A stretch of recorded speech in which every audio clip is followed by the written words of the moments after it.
nó có cho có mua cái nữa tụi nó chỉ xé chế trong cái cơ ý trong cái cơ tụi nó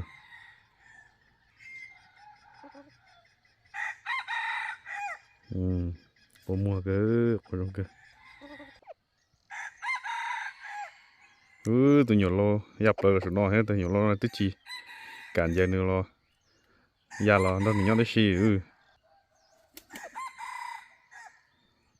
có cái gì tụi nó tua kia có cho biết tên tụi nó tua kia tua kia tụi nó nơi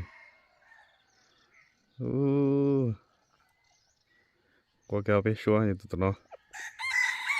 tua kia tụi nó rồi có cái sự chế tụi nó tua tiền của họ khang nó tua trong thiết kia tụi nó khai nào mà qua mà cho nhiều thiết kia khá là cho lo mò sao mà nhìn nè thằng khá này dập lại muốn cho tụi lâu nó nhớ số nó nè tua hồ khá là ta điêu khá là ta đi dập lại tua sao nó tua sao nó là khá là ta tụi nó mà có trong ta đi khá trở trâu nữa cho nó cái phụ tua thì thật thì trong nó kiến thằng nữa cái phụ tua khá lên nó trâu rồi không bao nhiêu một tròn tụi nó chỉ tông làm hỏi giống đi tức khá một nó nữa